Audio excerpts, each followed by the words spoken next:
कार्यक्रमाचे संयोजक नरहर कुरुंदकर प्रतिष्ठान चे सर्व सन्माननीय पदाधिकारी, प्रगत अध्ययन व संशोधन केंद्राचे सर्व पदाधिकारी, ज्यांनी कुरुंदकर गुरुजीची स्मृती इतक्या उचित आणि चांगल्या रूपामध्ये सतत सगळ्यासमोर ठेवलेली आहे, ते या कार्यक्रमासाठी उपस्थित असलेले, ज्यांच्यापुढे बोलणं हे माझ्यासाठी आजपर्यंत सगळ्यात मोठं धाडस आहे, असे सर्व ज्येष्ठ अभ्यासक. मला पांडे सरांनी अभ्यासक असं विशेषण लावलेलं असेल तर समोर बसलेल्या सर्वांना ज्येष्ठ अभ्यासक असं विशेषण लावण्याशिवाय मला पर्याय नाही. ज्यांच्याकडून मी शिकलो असेही आहेत, ज्यांच्याबरोबर ऐन शिकत असताना डार्विनची ओळख झाली तेव्हापासून मी सतत या विषयावर चर्चा केलेली आहे, समजून घेतलेले आणि आम्ही मिळून हे समजून घेतलेलं आहे. असेही माझे मित्र इथं उभे आहेत. या सगळ्यांना मी सुरुवातीलाच त्यांचं स्वागत करतो आणि या विषयापुरतं माझं या पुस्तकाची ओळख करून देण्याचं जे काम आहे ते थोडक्यात मांडतो. मी का स्वीकारलं हे पांडे सरांनी आता सांगून टाकलेलंच आहे की हा विषय माझ्या अभ्यासाचा आहे, थोडासा जिव्हाळ्याचाही आहे. अभ्यासात करता करता एक स्टेज अशी येते की जिव्हाळा संपून जातो, तो एक आपल्या विचाराचा भाग बनून जातो आहे.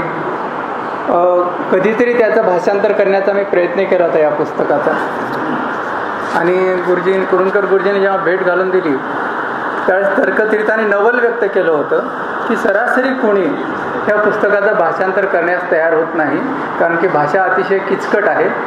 डार्विनचं एक एक वाक्य कधी कधी एक एक पेज चालतं आणि म्हणून कोणी करीत नाही. आजपर्यंत तिघाला दिलं होतं, तिघांनी नकार दिला. तुम्ही करीत असलात तर फार उत्तम आहे, परंतु सध्या आम्ही गोरा परांजपेकडे यांच्याकडे पाठवलेलं आहे. ते नाही म्हणाले तर तुम्हाला देऊ, पण त्यांनी गेल्यानंतर कळालं की गोरा परांजपेने तो अनुवाद स्वीकारला. नंतर तो प्रकाशित झाला आणि साहित्य संस्कृती मंडळाच्या इतर अनेक पुस्तकाप्रमाणे तो काही मला उपलब्ध झाला नाही. नंतर मी त्या पुन्हा कुरुंदकर गुरुजीशी चर्चा करून उत्क्रांतीवर पुस्तक लिहिण्याचा सुरुवात केली. थोडासा भाग लिहिला, परंतु गुरुजी गेल्यानंतर ते काम मागे पडलं, ते बंदच पडलं. मला अतिशय आनंद वाटतो की या विषयावर बोलण्याची संधी मिळते आणि सांगण्याचं उद्दिष्ट असं आहे. मला खूपदा असं लक्षात आलेलं आहे की खूप लोकांना चार्ल्स डार्विन आणि ओरिजिन ऑफ स्पीसीज याबद्दल कुतूहल आहे, समजून घेण्याची इच्छा आहे, परंतु विज्ञानाचा भाग असल्यामुळं बऱ्याच जणाला ते आपण समजून घेऊ शकू का नाही किंवा काय वगैरे असं वाटते, किंवा तो संधी येत नाही, योग येत नाही. तो या निमित्ताने पूर्ण होईल असं वाटतं. इथे माझे मित्र R.K. देशपांडे आणि गोरे, प्राध्यापक B.U. गोरे इथं आले. ते स्वतः उत्क्रांतीवर पुस्तक लिहित आहेत आणि मानवी उत्क्रांतीवर अतिशय अभ्यासपूर्ण पुस्तक त्यांच्या या वर्षभरात येऊ शकेल. अशा या सगळ्या पार्श्वभूमीवर हे मांडताना मला विशेष एकीकडे आनंद आणि एकीकडे धाडस वाटतं. एवढं सुरुवात करून मला वाटतं मी मूळ विषयाकडे वळतो. ओरिजिन ऑफ स्पीसीज, आता त्याचं नाव जे दिलेलं आहे, on origin of species by means of natural selection, असं या पुस्तकाचं नाव चार्ल्स डार्विन यांनी लिहिलेलं. मी या पुस्तकाचं विवेचन सुरू करण्यापूर्वी एक छोटीशी कथा सांगून सुरुवात करणार. ते कशामुळे सांगणार, एक आमच्या विज्ञानामध्ये प्रचलित असलेली अनेकदा सांगितल्या जाणारी कथा आहे, ती आधी सांगतो आणि मग विवेचन करतो. म्हणजे विज्ञानाचा विषय कसा मांडला जातो याचं उदाहरण आहे ते. वैज्ञानिक कसं विचार करतात, कसं बोलतात. डॉक्टर जयंत नारळीकर यांनी स्ट्रक्चर ऑफ युनिवर्स या पुस्तकाच्या सुरुवातीलाच ती कथा दिलेली आहे आणि ती फारच छान आहे. एक दंतकथा आहे ती. दंतकथा अशी आहे की एकदा 3 माणसं, मोठमोठे ज्ञानी अशी 3 माणसं एका डोंगराळ प्रदेशात, पठारी प्रदेशात फिरायला गेली आणि ते पठारावर फिरत जात असताना समोर मेंढ्या चरत होत्या.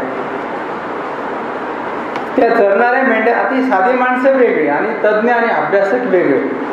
ते मेंढ्या सरत असलेल्या पाहून त्याच्यापैकी एकाने पाहिलं आणि पाहता क्षणी त्याने अभिप्राय दिला, अरे वा, पठारावरच्या मेंढ्या काळ्या असतात म्हणायच्या. तो पठारी भाग होता, समोर मेंढ्या होत्या आणि त्या काळ्या होत्या. त्यांनी विधान केलं, अरे वा, पठारावरच्या मेंढ्या काळ्या असतात म्हणायच्या. तो त्यांनी विषय दिलेले, कोणत्या विषयाचे होते ते, पण मी ते सांगत नाही, आपला मुद्दा विज्ञानाचा. तर ते ऐकल्याबरोबर दुसऱ्याला एकदम राग आला. तो एकदम वळला आणि ते म्हणाले, तुम्ही असं कसं म्हणू शकता? इतर मेंढ्या तुम्ही पाहिल्यात का? तुम्ही पठारावर मेंढ्या काळा असतात असं विधान कसं करू शकता? काय हो, तुम्हाला काय वाटतं? त्यांनी तिसऱ्या माणसाला विचारलं.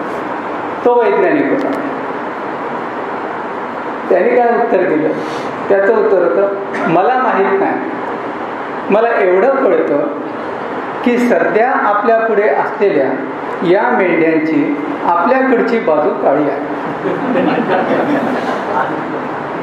सध्या आपल्या पुढे असलेल्या या मेंढ्यांची आपल्याकडची बाजू काळी आहे. ह्याला म्हणतात वैज्ञानिक विधान.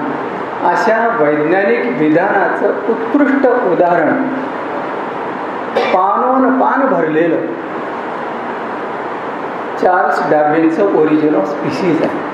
त्याचं पूर्ण विवेचनच असं आहे आणि कुठे काल्पनिक वगैरे असं काही नाही, अभ्यासपूर्ण ते वर्णनात येईल. ते मुद्दा याच्यामुळे सांगून ठेवतो की सरासरी ठाम उत्तरं आणि निर्णायक विधानं वक्त्याकडून, बोलणाऱ्याकडून आणि चर्चेत लोकांना अभिप्रेत असतात, पण विज्ञानाचे अभ्यासक ठाम अशी विधानं सहजासहजी करत नाहीत. हे लोकांना मुळीच आवडत नाही, पण त्याला नाईलाज आहे. अपूर्णता आणि तात्कालिकता विधानांची हेच विज्ञानाचं सर्वात मोठं सामर्थ्य आणि सर्वात मोठी मर्यादा आहे.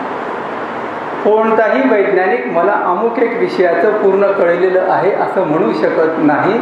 चार्ल्स डार्विन सुद्धा असंच गृहीत धरणार की आपल्याला उत्क्रांतीवादातलं काहीही कळत नाही, खूप शोधायचं बाकी आहे. म्हणून उत्क्रांतीवाद परिपूर्ण नाही, ओरिजिन ऑफ स्पीसीज परिपूर्ण नाही, किंवा आता आलेलं परिपूर्ण नाही, किंवा अल्बर्ट आइन्स्टाईनला सुद्धा सापेक्षतावाद पूर्णपणे अंतिम शब्दापर्यंत समजला असं विज्ञानात मानल्या जात नाही. म्हणून father of genetics, father of evolution वगैरे सगळे फादर मानलेले असले तरी फादरला घरात वडिलाच्या विधानांना जेवढं कमी जास्त गृहीत धरल्या जातं तसंच धरल्या जातं. विज्ञानामध्ये सुद्धा बाबा वाक्यम प्रमाणे हे विज्ञानात गृहीत धरल्या जात नाही. ह्या पार्श्वभूमीवर आपण हे विवेचन सुरू करू. चार्ल्स डार्विन यांचा ओरिजिन ऑफ स्पीसीज हा ग्रंथ 1859 मध्ये प्रकाशित झाला. आता लक्षात घ्या की तसं म्हणालं तर एक शतक दुसऱ्या शतकात मागे चाललो तरीही काळाच्या या प्रचंड व्याप्तीत पुरून उरलेला फार कमी असे ग्रंथ आहेत या जगात असे निर्माण झालेले की जे आजही तेवढ्या ठामपणे किरकोळ अपवाद वगळता उभे आहेत. त्याच्यापैकी हा ग्रंथ आहे. म्हणून जगामध्ये हा ग्रंथ असा मानला जातो की जो फार मोठ्या प्रमाणावर आजही निर्विवाद आहे. इतकं वैज्ञानिक प्रगती पुढे होऊन ते कसं तेच आपण विवेचनामध्ये पाहणार आहोत. पुढे आपण पुढच्या हा जो ग्रंथ आहे हा हे त्याचं मुखपृष्ठ आहे. अनेक मुखपृष्ठापैकी प्रकाशित झाल्यानंतर जगातल्या सर्व भाषेमध्ये त्याचे अनुवाद झाले. अनेक आवृत्त्या निघाला. पहिली आवृत्ती तर प्रकाशित झाल्या दिवशीच संपली होती, दुसरी आवृत्ती निघाली. तर हे अशा ज्या आवृत्त्या आहेत त्याच्यामध्ये हे नाव दिसेल तुम्हाला, the origin of species. On the origin of species by means of natural selection हे पहिल्या आवृत्तीचं नाव.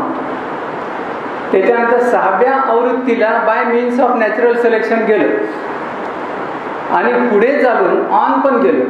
आणि आज हा ग्रंथ ओरिजिन ऑफ स्पीसीज याच नावाने प्रसिद्ध आहे. चार्ल्स डार्विनची एकाहून एक पुस्तकं अप्रतिम आणि गाजलेली आहेत. द डिसेंट ऑफ मॅन, मानवाच्या उत्पत्तीबद्दलचं, किंवा दी व्हॉयेज ऑफ बीगल हे तर अप्रतिम पुस्तक आहे. कोणी आपल्यापैकी आजही वाचू शकतं आणि हातात घेतलं तर सोडवणार नाही असं आहे. उत्कृष्ट चित्रासह असं आहे. तर अशी उत्कृष्ट पुस्तकं लिहिणारा त्या म्हणजे मोठा लेखक म्हणून प्रसिद्ध येतो, पण तो जो ओळखला जातो त्या या पुस्तकासाठी असं हे पुस्तक आहे. आणि म्हणून कालातीत अशी काही पुस्तकं असतात, त्या पुस्तकापैकी हे पुस्तक आहे. पुढच्या स्लाईडमध्ये आपल्याला पाहायचं आहे की ह्या पुस्तकाचा विषय काय, याबद्दल खूप मोठ्या प्रमाणावर लोकांच्या मनामध्ये गैरसमज असतात किंवा ग्रहितक असतात. ग्रहितक म्हणून की ओरिजिन ऑफ स्पीसीजचा विषय काय, जीवजातींची निर्मिती. स्पीसीज म्हणजे जीवजात, सजीवांच्या जाती, वेगवेगळ्या गाय, म्हैस, कोंबडा, मांजर, माणूस, उंदीर, कावळा, चिमणी, पोपट, आंबा, हे सगळ्या जाती आहेत सजीवांच्या. या जातींची निर्मिती कशी झाली हा ओरिजिन ऑफ स्पीसीजचा विषय आहे. अनेकांना वाटतं त्याप्रमाणे जीवजाती कशा निर्माण झाल्या. लक्षात घ्या की सजीवाचा उगम कसा झाला हा वेगळा विषय आहे.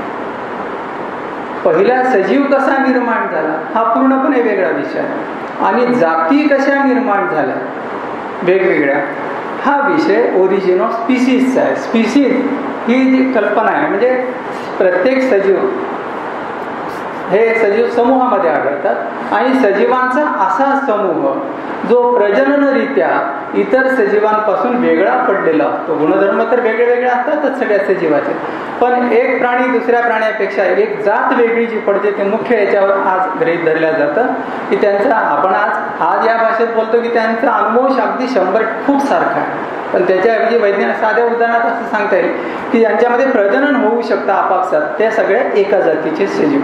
आपण जे पाहतो ते प्रकार, आपण अनेकदा जाती म्हणतो पण ऍक्च्युली ते वाण आहे, प्रकार. उदाहरणार्थ तांदळाचे अनेक प्रकार, गाईचे अनेक प्रकार, हे सगळे वाण आहे. आंब्याचे अनेक प्रकार. जात म्हणजे आंबा ही सगळी एक जात आहे आणि त्याच्यामध्ये हे वेगवेगळी वाण आहेत. तर ह्या जाती कशा निर्माण झाल्या हा डार्विनच्या अभ्यासाचा विषय होता. तो म्हणून त्यांनी सुरुवात केलेला नव्हता. पुस्तक तसं ठरलं, ओरिजिन ऑफ स्पीसीज, निर्मिती. आणि म्हणून हे लक्षात घ्या की जातींची निर्मिती हा विषय नाही. शब्दामध्ये थोडं स्पेसिफिकेशन, डार्विनने ओरिजिन ऑफ स्पीसीज नाव दिले, not creation of species. Origin, उत्पत्ती कशी झाली. आणि इथेच मूलभूत फरक पडतो की सर्व सजीव आणि त्यांच्या जीवजाती या कुणीतरी निर्माण केलेल्या आहेत, क्रिएटेड. हा पारंपरिक संकेत आणि या निर्माण झाल्या आहेत परस्परातून, म्हणून ते ओरिजिन ऑफ स्पीसीज आहे. आणि दुसरं लक्षात घ्या की पहिला सजीव ही कल्पना या 200 वर्षातली आहे. ही पुरातन कल्पना नाही आहे. कारण की जेव्हा डार्विनने उत्क्रांती सिद्धांत मांडला आणि त्याच्यातून पुढे असं कळालं की एक जात दुसऱ्या जातीतून, ती दुसऱ्या जातीतून, हे सगळे सस्तन प्राणी सरपटणाऱ्या प्राण्यातून निर्माण झाले. हे सगळे सरपटणारे प्राणी आधी जलचर प्राण्यातून अशा शाखा फुटत फुटत गेल्या, म्हणजे या सगळ्या शाखा मुळाशी कुठेतरी एक आल्या, म्हणून एका सजीवापासून हे सगळे पुढे निर्माण झाले. हे उत्क्रांती संकल्पना सर्वमान्य झाल्यानंतर आलं. आणि म्हणून मग हा पहिला सजीव कसा झाला, ओरिजिन ऑफ लाईफ, हा वेगळा विषय आहे. तो डार्विनच्या अभ्यासाचा विषय नाही. आपला विषय डार्विनच्या ओरिजिन ऑफ स्पीसीजचा विषय आहे सजीव जातींची निर्मिती, जीवजातींची.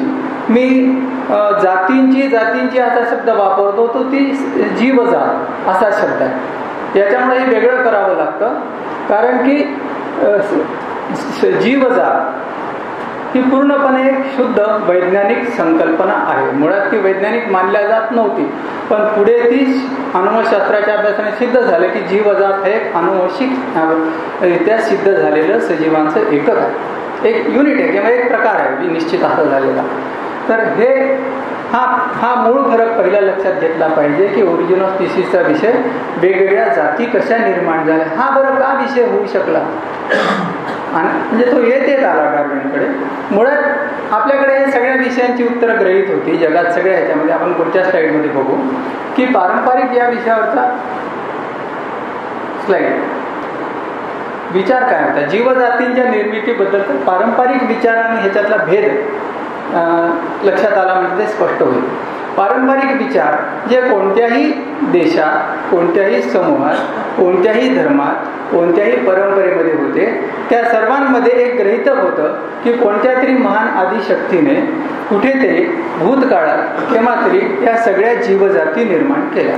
त्यांची मांडणी भिन्न भिन्न आहे, त्याला दिलेली नावं भिन्न भिन्न आहे, पण त्या सगळ्यामधली शास्त्रीयदृष्ट्या समान गोष्ट कोणती आहे की ते स्वतंत्रपणे निर्माण केल्या गेलेल्या आहेत. म्हणून त्याला आपण म्हणतो थिअरीज ऑफ स्पेशल क्रिएशन. म्हणजे प्रत्येक सजीव जात ही स्पेशली तयार केलेली आहे, एकातून दुसरी निर्माण झालेली नाही. म्हणून स्वतंत्र निर्मिती, विशेष निर्मितीचा सिद्धांत. विशेष म्हणजे माकडातून माणूस किंवा पक्षी हे सरपणाऱ्यातून नाहीच आहे. घोडा घोडा म्हणून स्वतंत्रपणे तयार झाला, माणूस माणूस म्हणून स्वतंत्रपणे तयार झाला. मी हे चित्रामध्ये दर्शवलेलं आहे की सुरुवातीला आता वेगवेगळ्या याच्यात वेगवेगळ्या कल्पना आहेत. उदाहरणार्थ बायबलमध्ये ओरिजिन अँड एक्झोडस हा जो विभाग आहे जे ओल्ड टेस्टामेंटचा, त्याच्यामध्ये सजीव कसे निर्माण झाले, त्याच्यात असं आहे की 6 दिवसामध्ये हे कसे निर्माण झाले, वेगवेगळे एकदाच, म्हणजे एकातून दुसरं नाही आहे.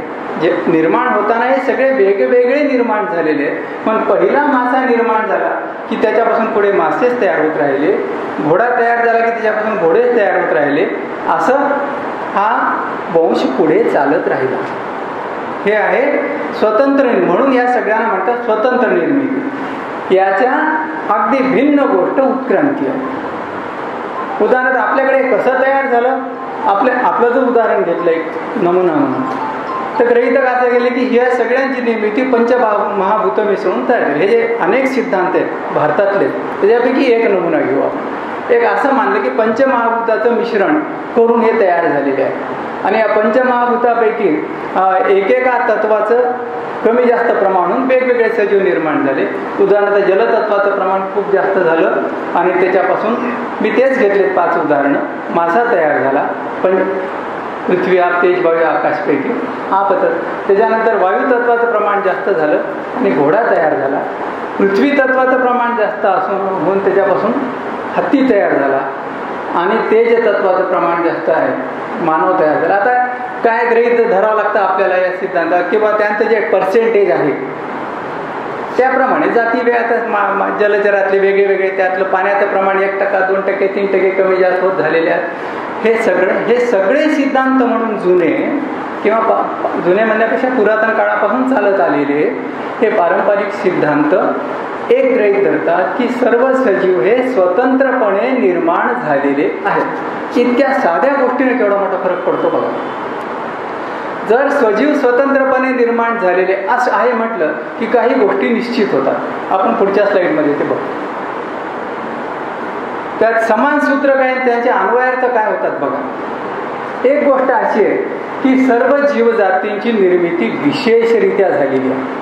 मानव हा स्पेशली मानव म्हणून निर्माण झालेला आहे, घोडा हा स्पेशली घोडा म्हणून निर्माण झालेला आहे. आणि दुसरी गोष्ट रचनेची अपरिवर्तनीयता. म्हणजे हे निर्माण झाले तेव्हा तेच प्रमाण घालून तेच प्रमाण मिसळून पहिलं सॅम्पल तयार केलेलं असल्यामुळं आता आणि त्याच्यापासून पुढे वंश सतत चालू राहत असल्यामुळं त्याची रचना अपरिवर्तनीय आहे.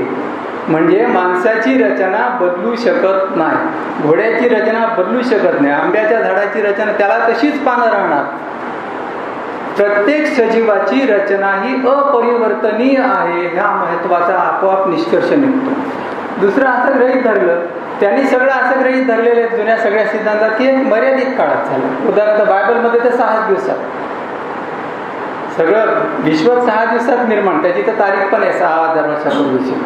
6 दिवसात तयार झालं. 7व्या दिवशी रविवारी देवानं झोप घेतली म्हणून सुट्टी, थकला ना 6 दिवस निर्मिती करून, असं गृहीत धरलं. म्हणजे मर्यादित काळात तयार झालं, हे एक अन्वयार्थ आहे त्याचा. आणि तिसरं, जर सर्व जीवजातीची विशेष निर्मिती झाली असेल, त्या स्पेशली तयार झाल्या असतील, रचनेची जर अपरिवर्तनीय असेल तर जीवजाती स्थिर आहे. म्हणजे कसं, त्या बदलू शकत नाही. विश्वाच्या अंतापर्यंत घोडा हा घोडाच राहणार, माणूस हा माणूसच राहणार. हे आपण एकमेकाला रागात जरी म्हणत असलो की हे माकड जन्म शेवटपर्यंत माकडच राहणार, तरी हे गृहीतक आहे सगळ्या सिद्धांताचे की जो प्राणी किंवा जो सजीव जसा आहे तो विश्वाच्या अंतापर्यंत तसाच राहणार. म्हणजे जीवसृष्टीत बदल अशक्य आहे. हे केवढं गुंतागुंतीचं विधान आहे बघा. जीवसृष्टीत बदल अशक्य आहे याचा अर्थ वैज्ञानिक दृष्ट्या का साध्या कॉमन सेन्स, मी जे बोलतो ते विज्ञान जरी बोलत असलं तरी साधंच आहे सगळं बरं का, तांत्रिक काही फारसं नाही. याचा साधा अर्थ असा होतो की पृथ्वीवर सजीवांच्या जातींची संख्या 30 लाख वर्षापूर्वी जेवढी होती तेवढीच आज आहे, आणि आज जेवढी आहे तेवढीच अजून 12 लाख वर्षांनी राहणार आहे, किंवा 10,000 वर्षापूर्वी जेवढ्या जातींची संख्या होती तेवढीच आज राहणार आहे. कारण रचना अपरिवर्तनीय आहे, जीवसृष्टीत बदल कधीही होणार नाही. हे सगळे गृहीतक आहेत, कारण हे निर्माण करणाऱ्या एका महान शक्तीने निर्माण केलेले आहेत, आणि ती शक्ती कोणातही ते कॅपॅसिटी नाही आहे. साहजिकच पुन्हा काहीही निर्माण होऊ शकणार नाही, फक्त आहे त्याची कंटिन्युइटी, तो धागा पुढे सतत चालत राहणार आहे. हा अन्वयार्थ आहे कशाचा? या स्वतंत्र निर्मिती आहे एका शब्दाचा. ठीक आहे, आज काय बिघडत होतं चालू द्या ना जे आहे, पण काही प्रश्न शास्त्रज्ञांना सतत सतावत होते. पहिली गोष्ट अशी की अभ्यासानं लोकांना दिसत होतं की रचना ही काही सोयीसाठी आहे, गरजांच्या पूर्ततेसाठी आहे, खाण्यासाठी तोंड आहे, चालण्यासाठी पाय आहे, मग आणि ह्या गरजा पर्यावरणातून पूर्ण होतात. आणि पर्यावरण तर म्युटेबल, परिवर्तनीय आहे, स्थिर नसतं ते. आणि निसर्गामध्ये अखंड भौगोलिक उत्पात होतात, ज्वालामुखी होतात, भूकंप होतात, उल्का कोसळतात, मग निसर्ग सतत बदलतो, थोडा बदलत नाही. कधी कधी पराकोटीचा पूर्ण उद्ध्वस्ततेच्या सीमेवर जातो, हिमयुग येतात, हवामान बदल होतात, कधी प्रचंड तापमान वाढतं, कधी प्रचंड दुष्काळ पडतो, कधी पूर्ण पाणी जलमय पृथ्वी होऊन जाते, जलप्रलय होतात, स्थलांतर करावं लागतात सजीवाला परिस्थिती म्हणून. आता प्रश्न असा आहे की जर पर्यावरण बदलत असेल तर सजीव बदलला नाही तर जिवंत राहील का? दादा मी सांगतो तुम्हाला, डार्विनचा सिद्धांत म्हणजे काहीतरी फार खोल असं नाही आहे, सिंपल साधं लॉजिक. फक्त त्यांनी ते अभ्यासातून 40 वर्षाच्या अभ्यासातून कल्पनातीत अभ्यासातून मांडलेल्यामुळं फोडता येत नाही. पूर्ण लॉजिकल आहे, सिंपल गोष्ट आहे साधी, की जर पर्यावरण सतत बदलत असेल तर हे सजीव टिकतील कसे? सगळ्यात मोठा प्रश्न केव्हा उभा राहिला की 19व्या शतकामध्ये खडकांचा खूप अभ्यास सुरू झाला आणि खडकांचे खोल थर शोधल्या गेले, खाणी खोदल्या जाऊ लागल्या, तेव्हा माणूस खोलात जाऊ लागला. खालचा थर खूप जुना असणार, वरचा थर नवा असणार, या थरांच्या अभ्यासातून त्याला कळू लागलं की पृथ्वीवरचं प्राचीन काळचं हवामान खूप बदलत गेलेलं आहे, पृथ्वीवर हिमयुग येऊन गेलेली आहे. जर हिमयुग आलेली असतील तर त्या काळात हे सजीव कसे टिकले असतील? मग हिमयुगापूर्वीचे सजीव आणि हिमयुगानंतरचे सजीव तेच आहेत का? त्या काळात त्यांनी स्वतःला बदललं नाही तर ते जिवंत कसे राहतील? सगळ्या बर्फात पुरले गेले असतील, कसं होईल? आणि दुसरा एक गंभीर प्रश्न स्वतःवर लागला की याच खोलामध्ये जीवाश्म म्हणजे प्राचीन काळी होऊन गेलेल्या सजीवांचे अवशेष सापडले. ह्याच्यातले काही अवशेष हे अद्भुत होते. उदाहरणार्थ डायनोसॉरचा आपण ऐकलेलं आहे की प्रचंड आकाराचे प्राणी होऊन गेले, तसे तर खूपच सापडले. त्याच्यातून एक गोष्ट लक्षात आली की पुरातन काळी या पृथ्वीवर खूप मोठ्या प्रमाणात असे प्राणी नांदून गेले की ज्यांचा एकही वंशज आज शिल्लक नाही. पुरातन काळी पृथ्वीवर अशा असंख्य प्रकारच्या वनस्पती होऊन गेल्या की ज्या वनस्पतीचा एकही अवशेष शिल्लक नाही. इतके भिन्न आहेत की ते मॅमथ, प्रचंड हत्ती, आपण कल्पनाही करू. आता टीव्हीवर आपण पाहत होते सगळे, किंवा डायनोसॉर किंवा जुन्या वनस्पती ह्या होऊन गेल्या, त्यांचं काहीच शिल्लक नाही. आता बघा आव्हान आलं, कशाला आलं? जीवसृष्टीत बदल अशक्य, लोकसंख्या, जातींची संख्या आज आहे तिची तशी पूर्वीची नव्हती. या सर्व पार्श्वभूमीवर स्वतंत्र निर्मिती हा विज्ञानाच्या दृष्टीने अतिशय खोल चिंतनाचा विषय बनला की असं कसं होऊ शकतं, मग हे कसे टिकतील सजीव? हाच डार्विनच्या अभ्यासाचा विषय. अर्धा डार्विन आपण सगळ्याला सुरुवात केली आहे. ह्याच्यामुळे पुढच्या स्लाइडमध्ये आपण बघू. मग सजीव एकमेकातून निर्माण होतात. एक सजीव दुसऱ्या, आव्हान आहे, आज साधी गोष्ट वाटते, एक सजीव दुसऱ्या सजीवातून निर्माण होते, फार मोठी गोष्ट आहे. ही कल्पना तशी फार जुनी नाही. लॅडरिंग ऑफ स्पीसीज, म्हणजे सजीवांची मांडणी अशी पायऱ्या पायऱ्याने करणे अरिस्टॉटल पासून सुरू झालं. अशा पायऱ्या पायऱ्याने सजीवाच्या जाती मांडायच्या आणि शिखरावर सर्वश्रेष्ठ मान. इट वॉज लॅडरिंग, फक्त पायऱ्या पायऱ्या होत्या. हे एकमेकातून तयार झालेलं नाहीये. ही कल्पना व्यवस्थितरित्या वैज्ञानिकरित्या मांडणारा पहिला माणूस जीन बाप्टिस्ट लामार्क 19व्या शतकात होऊन गेला हा. आणि त्याने जो सिद्धांत मांडला ते 2 मिनिटात मी सांगतो. पार्श्वभूमी माहीत असावी म्हणून, डार्विनच्या आधी काय होतं ते.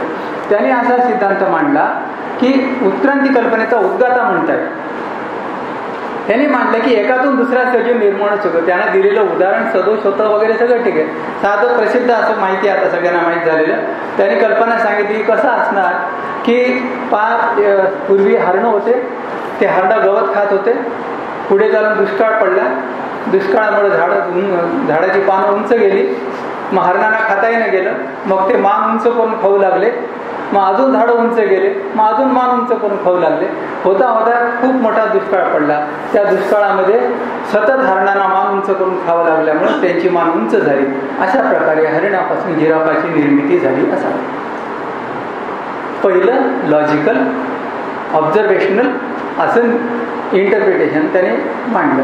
अर्थातच हे सदोष होतं, कारण साधी गोष्ट त्यात. कारण त्याचा एक गृहीतक सिद्धांत कोणता आहे या सगळ्याच्या मागे त्याने गृहीत धरलेला की प्राप्त गुणांची अनुवंशिकता. म्हणजे काय, अर्जित गुणांची. मनुष्य या जीवनकाळात जे गुण अर्जित करतो ते पुढच्या पिढीकडे जातात असं त्याने गृहीत धरलं. तसं होऊ शकत नाही.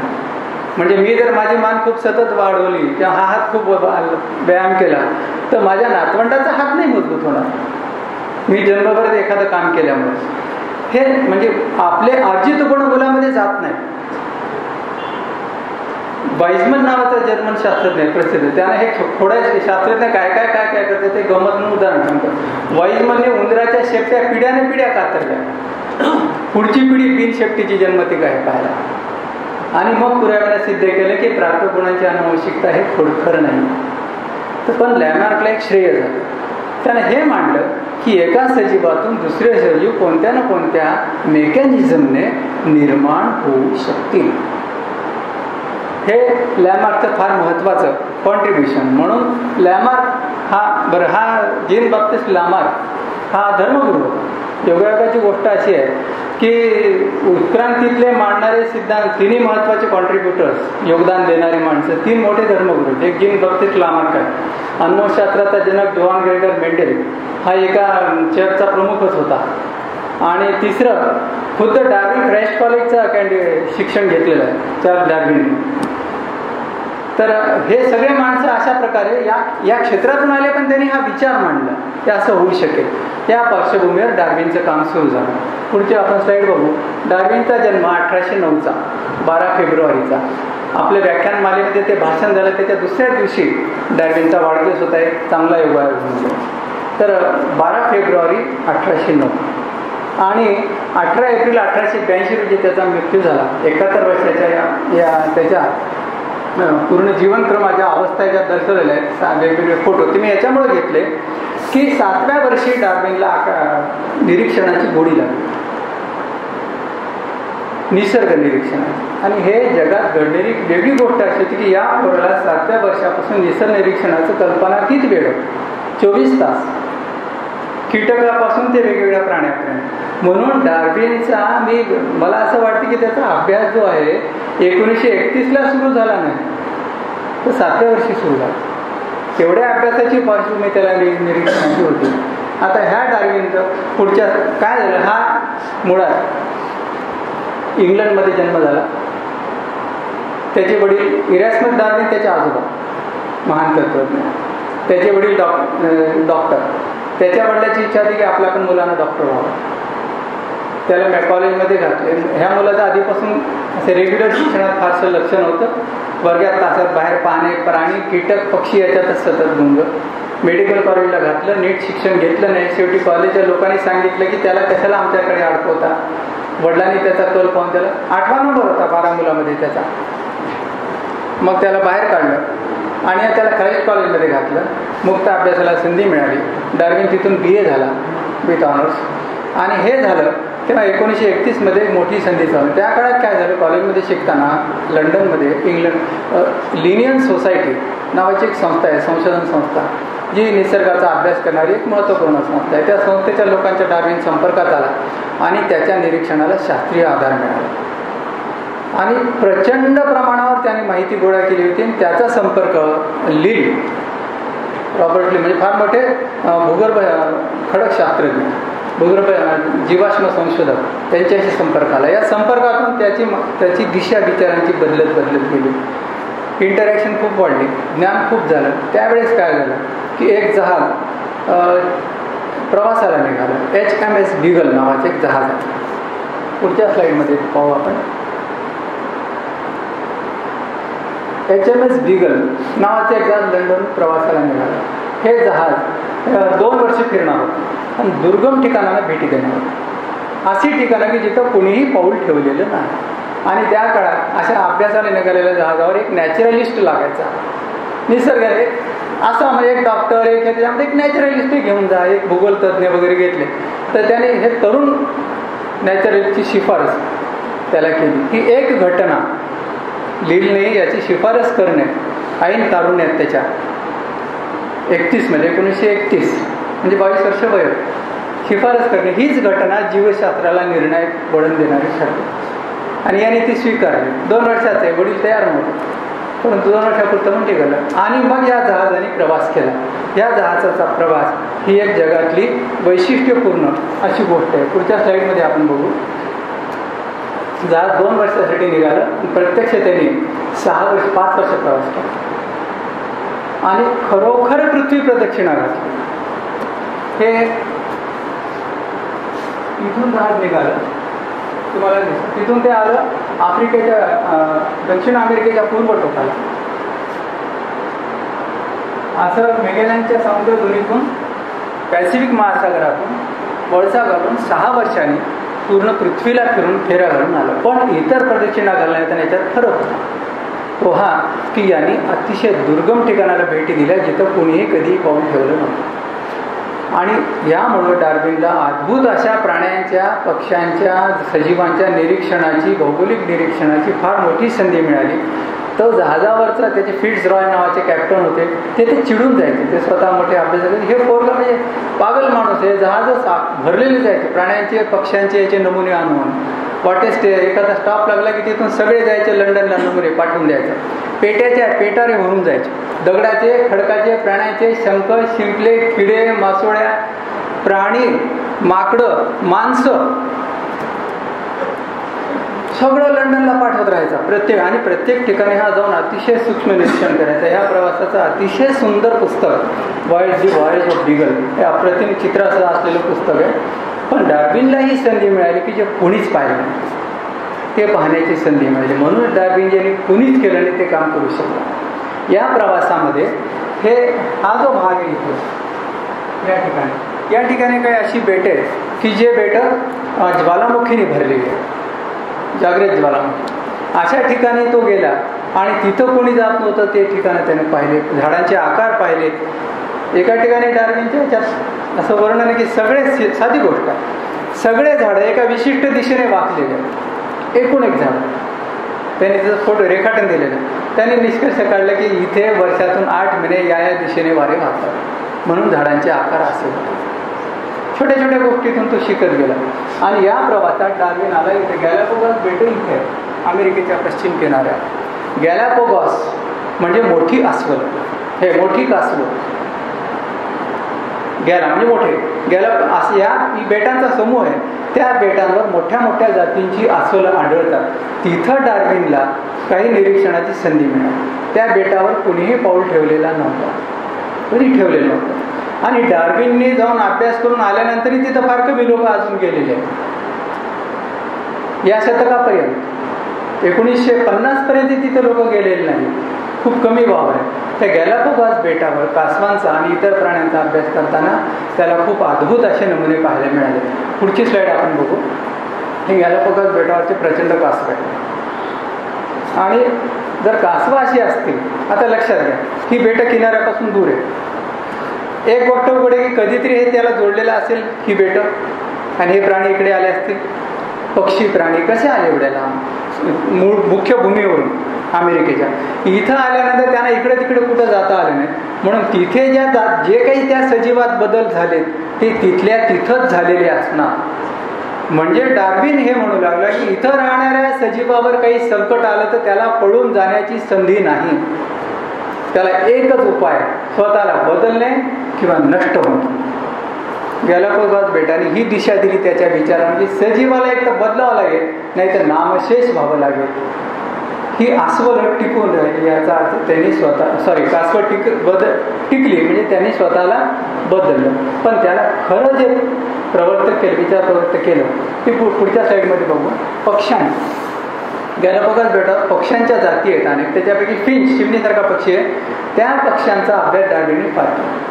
हे चित्र ओरिजिनल स्पीसीज पूर्ण 350-400 पानामध्ये हे एकमेव चित्र आहे बरं का, डार्विननेच काढलेलं आहे.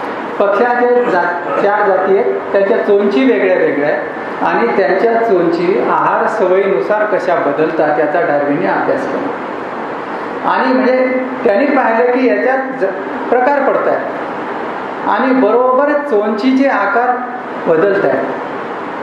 जणू काय टप्पे दिसत आहेत मध्ये, जणू काय मूळ प्रकारापासून दुसरा प्रकार बदलत गेलेला आहे.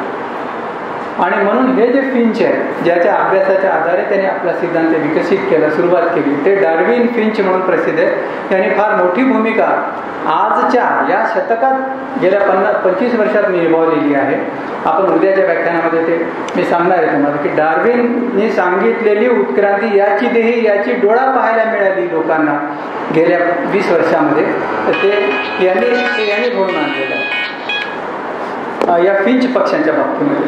हे फिंच पक्षीचा अभ्यास करताना डार्विनला ती कल्पना सुचली. 1936 पर्यंत त्याने प्रवास केला आणि डार्विन लंडनला परत आला. तो येईपर्यंत जगप्रसिद्ध माणूस झाला प्रवास संपेपर्यंत. कारण त्यांनी पाठवलेले दगड, धोंडे, नमुने, दुर्मिळ माहिती, त्याचे पत्रकं आणि पत्र हे सगळे लंडनला जायचे, तिथून वेगवेगळ्या प्रयोगशाळेत जायचे, सगळं गावोगावी शास्त्रज्ञ अभ्यासाला लागले. हे काय प्रकार, आम्हाला तर माहितीच नव्हतं, हा कीटक कधीच पाहिला नव्हता. शेकडो सजीवांच्या जातीच्या शोधाचं डायरेक्ट श्रेय डार्विनला मिळू शकलं असतं. हजारो जाती. त्याच्यामुळे तो येईपर्यंत त्याची पत्र आणि त्याचे नमुने जगभरातल्या युरोपातल्या प्रयोगशाळेत पोहोचून एक फार मोठा माणूस आहे बाबा. कारण ह्याचे नुसते नमुने यायचे नाही, त्याच्यावर त्याचे कॉमेंट्स यायचे, असे पोहोचले. डार्विनने इथं जे पाहिले 4 मुख्य आणि इतर जे 12 नमुने पाठवले बघा प्रकार म्हणून. त्यांनी काय दिलं, हे प्रकार त्या स्पीसीज निघाल्या. डार्विनचं कसं इंटरप्रिटेशन होतं की हे आता असे प्रकार तयार व्हायलेत बघा, एकातून दुसरे प्रकार तयार व्हायले, अशा जाती निर्माण होत असणार. ऍक्च्युली त्या जातीच होत्या आणि डार्विनने जात निर्माण झालेलंच शोधलं होतं. फक्त त्यावेळेस ते त्याला माहीत नव्हतं. ते नमुने सगळीकडे पोहोचल्यावर, डार्विन तिथे येऊन पोहोचल्यावर स्पीसीज आहेत, या वेगळ्या स्पीसीज आहेत हे निश्चित झालं आणि मग ओरिजिन ऑफ स्पीसीज, व्हेरिएशन नाही राहिलं. आता ते बंद, ओरिजिन ऑफ स्पीसीज, जाती कशा निर्माण होऊ शकतात हे त्याच्यातून लक्षात आलं. पुढची स्लाईड आपण बघू. त्यानं आल्यावर आपले जर्नल्स लिहायला सुरुवात केली. जर्नल्स म्हणजे त्याला रॉयल सोसायटीनं पाठवलं होतं ना, त्याला अहवाल सादर करायचे.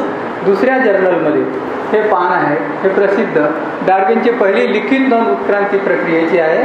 त्या पानावर आय थिंक असे लिहिलं, खाली एक वृक्ष दाखवले, फिंच पक्षाचं आहे की एकातून दुसऱ्या कशा शाखा पडत निर्माण झालेल्या असाव्यात. ही उत्क्रांती प्रक्रियेची पहिली लिखित नोंद विज्ञानातली आहे, डार्विनने केलेली, की असा घडत मूळ एक आलेला असावा पक्षी आणि त्या पक्षापासून वेगवेगळ्या जाती निर्माण झाल्या. त्याच्यात एक लक्षात घ्या की इथे जे दिसतात टोकाचे ते अस्तित्वात आहेत आणि शाखामध्ये ज्या तुटलेल्या दिसतात याचा अर्थ नष्ट झाले असतात. ते त्यांचे जीवाश्म सापडू शकतील किंवा सापडणार नाही, पण ते नष्ट झालेले असावे.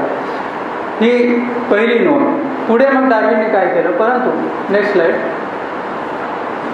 दरम्यान आता खरं म्हणजे प्रचंड खजिना, जहाज भरलेला,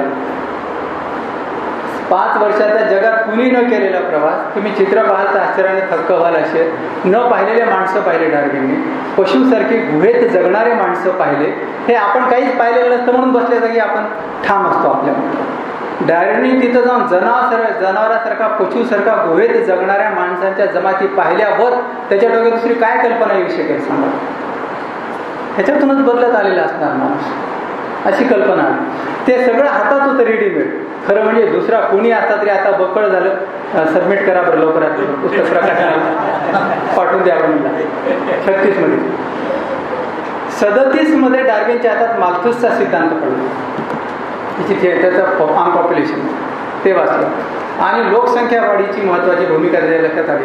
सगळे विचार बदलले. अजूनही डार्विनला आपण ओरिजिनल स्पीसीज लिहितोय माहीत नाही.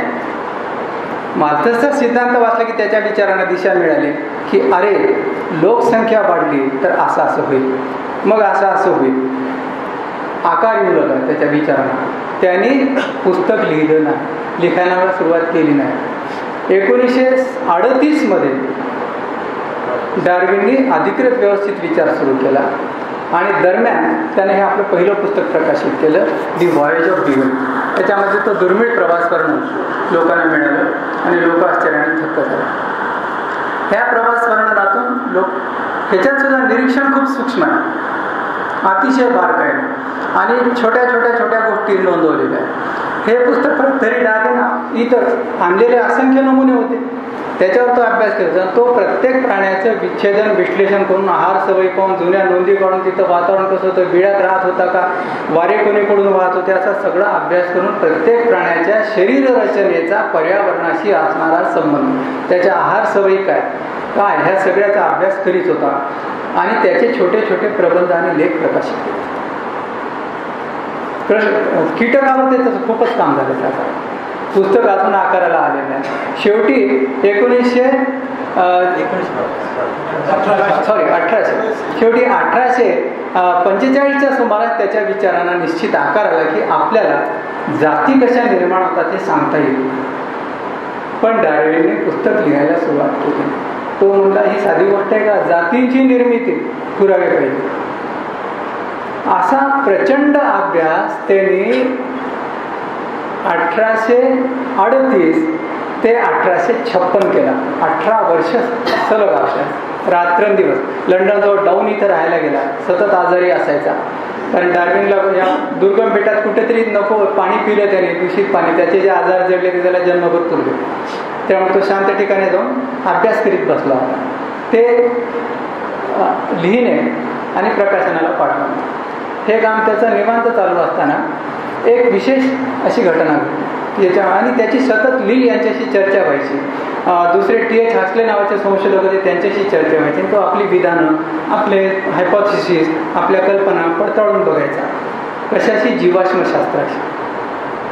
आकार येत होता पण अजून पुस्तक लिहावर काही डोक्यात आलं होतं. अशामध्ये पुढची स्लाईड.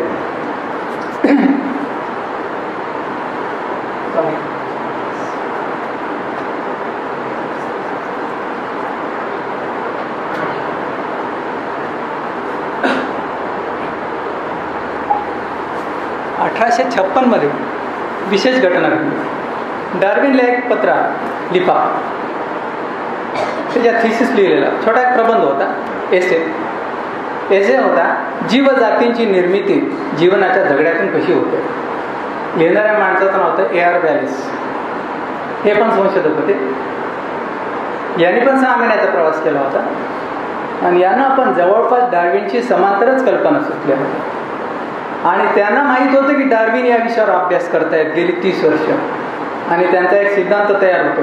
नेमका माहीत नाही आहे, पण त्यांना काय वाटलं की या विषयावर फार जाणकार माणूस आहे आणि फार आपण त्याच्यापुढे काहीच नाही, म्हणून त्याने आपला प्रबंध यांच्याकडे पाठवला की प्लीज लिनियन सोसायटीच्या जर्नलमध्ये छापण्यासाठी हा लील यांच्याकडे फॉरवर्ड करा. डार्विनने ते उडून वाचलं तर याच्या ज्या कल्पना आहेत त्याच सगळ्या. आता त्रांगडा केव्हापासूनचा अभ्यास आहे, ती श्रेयाची लढाई ही कधी विज्ञानात अशी होत नाही. डार्विनने हे सगळं प्रकरण लील यांच्याकडे सोपवलं. हे बघा काय करायचं. सगळ्याला माहित होतं की हा सिद्धांत डार्विनचा आहे. व्हॅलेसलाही कल्पना होती की डार्विन असाच काहीतरी सिद्धांत मांडताय. पण डार्विन म्हणले देऊन टाका, त्याचा आधी आलेलं मी अजून लिहिलंच नाही ना काय, त्याच्या नावावर छापून टाका. मग सर्वांमध्ये असं ठरलं की डार्विन आणि व्हॅलेस या दोघांच्या नावे हा पेपर प्रकाशित व्हावा. आणि उत्क्रांतीचा पहिला पेपर लिनियन सोसायटीच्या जर्नलमध्ये चार्ल्स डार्विन आणि A.R. व्हॅलेस या दोघांच्या नावे प्रकाशित झाला. छोटासा लेख आहे, त्याच्यामध्ये मूळ सिद्धांत थोडक्यात दिलेला आहे, परंतु तो पुरेसा नव्हता. व्हॅलेसने सांगितले की तुमची पर्वता एवढी तपश्चर्या आहे आणि डार्विनकडे म्हणजे या तपश्चर्यातून जे सिद्ध झालेले पुरावे होते त्याला कोणी फोडूच शकत नव्हतं. आता प्रश्न असा आहे की व्हॅलेसला योगायोग कसा घडला. तुम्ही वाचल्यानंतर तुमच्या मी सिद्धांत पाहिल्यानंतर लक्षात येईल हे कोणालाही लक्षात येऊ शकतं त्या अभ्यासात शिरल्यानंतर. म्हणून डार्विनचं पुस्तक जेव्हा प्रकाशित झालं A.R. ओरिजिन ऑफ स्पीसीज, तेव्हा T.H. हक्सले फार मोठे संशोधक डार्विनच्या सोबतच होते. T.H. हक्सलेंनी पुस्तक वाचल्याबरोबर पहिली प्रतिक्रिया काय होती, काय कमाल, मला कसं काय सुचलं नसं. आणि तुम्ही पण हे समजून घेतल्यावर तुम्ही म्हणाल की असं आहे का, बस हे तर आपण कमी समजू शकतात. तेवढाच फरक असतो. वरची वस्तू खालीच पडत असते, सगळे जन्मभर पाहत असतात, फक्त कोणी हा विचार करीत नाही की ती खाली का पडते. तो जो पडतो तो अभ्यास केला तर संशोधक होऊ शकतो. यानंतर मग पुढचे स्लाइड. ओरिजिन ऑफ स्पीसीज लिहायला सुरुवात केली डार्विनने 1856 मध्ये. 3 वर्ष लिहिलं. 3 वर्ष अतिशय प्रदीर्घ वाक्य, कारण निर्दोष वाक्य लिहायचे, सायंटिफिक स्टेटमेंट्स. हे पहिल्या आवृत्तीचं पान आहे. नोव्हेंबर 1859 मध्ये प्रकाशित झालेल्या आवृत्तीचं हे पान आहे. ह्याच्यामध्ये चार्ल्स डार्विन मुरेटनी प्रकाशित केलेलं आहे. Charles Darwin M.A. झाले होते तोपर्यंत त्यांनी ते आपले संशोधनाच्या आधारे. आणि प्रकाशन समारंभ झाला. 1250 पहिल्या प्रती छापल्या होत्या. 1650 पहिल्या प्रती त्या संध्याकाळीच संपलेल्या होत्या. मी लेखक असल्यामुळे मला फार हे आवडतं. 1859 मध्ये 1650 प्रती छापल्या दिवशी संपल्या होत्या आणि पुस्तक सगळीकडे पोहोचलं. आणि मग सगळ्या जगामध्ये विचार विनिमय सुरू झाला. लक्षात घ्या, डार्विनचा उद्देश काही क्रांती करणे, भयंकर घडवणे वगैरे काही नव्हता. जीवजातींची निर्मिती कशी होते हे त्याला जे दिसलं ते त्याने पुराव्या आधारे मांडलं होतं. त्याने ते पुस्तक प्रकाशित केलं, निवांत जाऊन बसला, त्याच्या आवृत्त्या निघत राहिल्या. ती दुसरी आवृत्ती, तिसरी आवृत्ती, चौथी आवृत्ती, 6व्या आवृत्तीला म्हणजे नाव फारच लांब लचक पाहिले लोकांना उच्चारायला. By means of natural selection काय करायचे ते काढून टाकलं. पुढे मग डार्विनच्या नंतर मुलांनी ऑन काढून टाकलं, त्यांच्याकडे होते कॉपीराईट त्याचे. आणि आता नॅचरल सिलेक्शन नावाने प्रसिद्ध झालं. असं हे पुस्तक मित्र 1859 मध्ये प्रकाशित झालं. आजही तेवढंच रिलिव्हंट म्हणजे भौतिक अशा नाही, वैज्ञानिक निकषावर जवळपास निर्दोष सिद्ध होणार. असंख्य ठिकाणं अशी आहेत की मी त्याच्यातल्या एकेका पानावर एक दिवस बोलावा असं छोट्या गोष्टी असतात. तर म्हणजे त्याच्यावर लक्षात येतं की हा पर्वतप्राय अभ्यास. एक छोटंसं उदाहरण सांगतो की म्हणजे हे या विवेचनात कुठंच नाही. असं की डार्विन एक उदाहरण दिलेलं आहे. साधं आपलं पान मित्राचं पान. अमेरिकेच्या काही भागामध्ये जनावरं मरू लागली. अन्न साखळीचा पहिला शोध फूड चेनचा डार्विनने लावलेला आहे. व्यवस्थित लांब अन्न साखळ्या त्यांनी शोधून काढल्या. त्याच्यातलं एक उदाहरण सिंपल या विवेचनात नसणार की प्राणी मरत आहेत, घोडे आणि गाई मरू लागले. खूप अभ्यास केला, काही सापडं नाही गेलं. मग डार्विनने तिथे गेलेल्या संशोधकाच्या हवाल्याने दिलेले. त्या संशोधकाने जाऊन शोधून काढले की त्या भागातल्या गवताच्या खालच्या भागावर किडे वाढत, जे वरून दिसत नव्हते. ते प्राणी खात होते आणि त्या प्राण्याने खाल्यामुळे ते पोटात ते विषारी किडे जाऊन ते मरत होते. याच्यावर उपाय हा होता की दुसरे पक्षी तिथं नेऊन सोडा. आणि मग ते पक्षी इथं सोडले आणि ते नष्ट झाले. हे उदाहरण इतकं डिटेलमध्ये डार्विनने दिलेलं आहे. असं पूर्ण पुस्तक अद्भुत अशा उदाहरणाने निरीक्षणाने भरलेलं आहे. पुरावे, हे सगळे पुरावे. मुख्यतः काय पुरावे सांगतो ना. पहिली 2 प्रकरणं ओरिजिन ऑफ स्पीसीजची व्हेरिएशन इन नेचर, निसर्गातली विभिन्नता. पुढच्या स्लाइडमध्ये आपण हा उद्गम सिद्धांत काय आहे, डार्विन काय म्हणतो, हे आता आपल्याला थोडक्यामध्ये समजून घ्यायचं. जीवसृष्टीतील पहिला मुद्दा डार्विनने हे मांडलं की जीवसृष्टीत विविधता. थोडा मुद्दा फक्त समजून घ्यायचे विस्ताराने, फार विस्ताराने नसेल. एक सजीव दुसऱ्या सजीवासारखा नाही. दोन प्रकरणं दिले डार्विनने. एक जीवसृष्टीतील विविधता, दुसरी व्हेरिएशन अंडर डोमेस्टिकेशन, म्हणजे आपण जे पाळलेले प्राणी आणि वनस्पती असतात, पिकं, ह्यांच्यात विविधता कशी असते. आता बघा, एकही सजीव दुसऱ्यासारखा नाही. कुणी अभ्यास केलेला नाही. आता कोणाचा माणूस माकडापेक्षा वेगळा आणि माकड चिमणीपेक्षा वेगळे, पण प्रत्येक माणूस दुसऱ्या माणसापेक्षा वेगळा. प्रत्येक माणूस दुसऱ्या माणसापेक्षा वेगळा आहे. मुलगा हा यांचा मुलगा आहे लक्षात येतं, पण तरी पण तो नाही हे पटकन कळतं. भाऊ सारखे दिसतात, परंतु हे कळतात की भाऊ आहेत, परंतु दोघं वेगळे असतात. सगळ्या म्हशी दुरून सारख्या दिसल्या तरी मालकाला माहीत असतं की ही कोणती आणि ही कोणती. प्रत्येक प्राणी, प्रत्येक पक्षी दुसऱ्यापेक्षा कसा वेगळा आहे अतिशय विस्ताराने, तपशिलाने, खोलात जाऊन वर्णनासह. नुसतं बोलून चालत नाही ना, ते आपल्यासारखं झालं. बसल्या खुर्चीवर कल्पना करणे आणि मला तर असं वाटते असं म्हणून मत मांडणे. तिथं पानाचे वर्णन देऊन दिलेलं आहे की हे पान कसं वेगळे, हे पान वेगळे, याची चोंच कशी वेगळी, ह्याची चोंच कशी वेगळी. अशी जीवसृष्टीच्या विविधतेची प्रचंड तपशीलवार अभ्यासपूर्ण उदाहरणं डार्विनने दिली. हे झालं जीवसृष्टीमध्ये पहिला. तो हे सिद्ध केलं त्यांनी दोन प्रकरणामध्ये. प्रदीर्घ आहे. आता ते इतरांना काय वाटते, तपशील आहे. जीवशास्त्राच्या, प्राणीशास्त्राच्या, वनस्पतीशास्त्राच्या माणसाला ते खूप इन्फॉर्मेटिव्ह आहे. नवं नसलं तरी खूप एवढी प्रचंड माहिती कोण ठेवायला. पण त्याच्यासाठी 1859 मध्ये मस्ट होतं ते सगळं देणं. एवढ्या पार्श्वभूमीवर आता विचार करा. हा मुद्दा आपण कधीच विचारात घेत नाही की प्रत्येक माणूस दुसऱ्या सगळी माणसं माणसासारखी आहेत, पण एकही माणूस दुसऱ्या माणसासारखा नाही. मुलगी आईसारखी नाही, मुलगा वडिलासारखा नाही, बहीण बहिणीसारखी नाही. एक जात, त्या जातीतलेच सगळे एकमेकासारखे नाहीत, म्हणजे अव्याहत बदल होतो आहे. झालंच, काय सांगायचं. प्रत्येक पिढी ही पुढच्या पिढीपेक्षा वेगळी होती आहे, म्हणजेच बदल होतो आहे. आपला तर सिद्धांत आहे की अपरिवर्तनीय रचना. हा ती गोष्ट आहे. बदल म्हणजे जीवसृष्टीतील विविधता प्रचंड प्रमाणावर आहे, हे त्यांनी विस्ताराने मांडलं. दुसरा मुद्दा आहे, मी एक एक मुद्द्याचा पुढे आपण माहिती घेणार. त्याच्या आधारे त्याने मांडलं की सजीवाची संख्यावाढ कशी होते, त्याच्या आधारे जीवन संघर्ष कसा चालतो, त्याच्या आधारे अनुवांशिक विभिन्नतेचा रोल काय असतो, आणि याच्यातून निसर्गाची निवड कशी होऊन नव्या जातीची निर्माण होते. हा लॉजिकल क्रम लॉजिकली जरी तुम्ही समजावून घेतला, कुणी म्हणजे इतर क्षेत्राच्या माणसाने, विज्ञानातच असायची गरज नाही, तरी सुद्धा त्याला पुढे उलगडू शकतो. आपण एक एक 2-2 मिनिटामध्ये पुढची माहिती घेऊ. पुढच्या स्लाईडमध्ये आता जीवसृष्टीतील विविधता आणि सजीवाची संख्या वाढ. पहिल्यांदा मांडलं 2 प्रकरणात विविधता. दुसरा मुद्दा आहे, माल्थसचं वाचल्यानंतर त्याच्या विचारांची दिशा मिळाली होती 38 मध्ये की सजीवांची संख्या फार वाढते बाबा.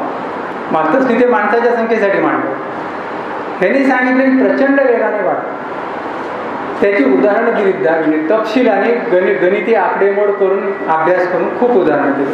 त्याची लोकसंख्या वाढीची उदाहरणं मी 3 फक्त दिलेली आहेत तुमच्याच पुस्तकातून, गोरे यांच्या पुस्तकातूनच घेतलीत मी 3 उदाहरणं. एक उदाहरण आहे पॅरामेशियम. हा एक सूक्ष्मजीव. पाण्याच्या थेंबामध्ये 5-50 पॅरामेशियम असतात एका थेंबात. इतका सूक्ष्मजीव. काही तासात त्याचे एकाचे 2 होतात. काही तासात डार्विनने गणित करून दाखविलं की जर असे एक पॅरामेशियमनी सुरुवात केली आणि त्याचं विभाजन होत राहिलं आणि जन्मलेला पॅरामेशियम मेला नाही, फक्त एवढं मेला नाही, तर 5 वर्षात पृथ्वी पॅरामेशियमने भरून जाईल. पृथ्वीवर दुसऱ्या सजीवाला जागा उरणार नाही. अविश्वसनीय आहे. पटाय खरंच असं होऊ शकेल. सशाचं आयुष्य केवढं, थोडं अधिक कमी वेगाने प्रजनन करणारं उदाहरण घेतलं सशाचं. डार्विनने सांगितलं की जन्मणारा लैंगिक प्रजनन आहे सशामध्ये. जन्मणारं प्रत्येक सशाचं पिल्लू, एका सशापासून 6 ते 8 पिल्लं जन्मतात. जर प्रत्येक पिल्लू गेलं नाही तर 100 वर्षामध्ये पृथ्वी सशाने भरून जाईल, जर एकही मेला नाही तर. आणि कमी वेगाने प्रजनन करणारा जो प्राणी आहे त्याने मुद्दाम निवडलेला दार्विनने दिलेलं उदाहरण हत्तीचं आहे. हत्तीचं आयुष्य 70 वर्षाचं. 30व्या वर्षी पासून पुढे पिलं व्हायला सुरुवात होते. ते एक मादी हत्ती ती जास्तीत जास्त 3 पिलांना 3 ते 4 पिलांना जेवण देऊ शकते. जर जन्म म्हणजे किती कमी वेग प्रजनन करेल 70 वर्षामध्ये फक्त. आणि त्या हत्तीच्या मध्ये हा कमी वेग असणाऱ्या प्राण्यामध्ये सुद्धा डार्विनने सांगितलं 700 वर्ष जर जन्मणारं प्रत्येक पिल्लू मेलं नाही तर 750 वर्षामध्ये हत्तींची संख्या एवढी होईल की विषुववृत्तावर हत्ती एकमेकाला टेकून उभं राहिले तर 3 फेऱ्या पडतील पृथ्वीला. 40,000 किलोमीटर परिघ आहे पृथ्वीचा. 3 अवघडच गोष्ट आहे की 3 फेऱ्या पडल्या म्हणजे काही 1000 वर्षात सगळा पृष्ठभागच व्यापला जाईल ना. आता तर एवढे झाले, पुढच्या पिढीला किती होती. म्हणजे लोकसंख्या वाढीचा वेग किती प्रचंड आहे हे तपशीलवार उदाहरणे देऊन डार्विनने सांगितलेलं आहे. Next slide. आता एवढी जर संख्या निर्माण होत असेल तर उघड गोष्ट आहे की सजीवांना जगण्यासाठी फार मोठा लढा द्यावा लागतो. त्याला डार्विनने नाव दिलं स्ट्रगल फॉर एक्झिस्टन्स.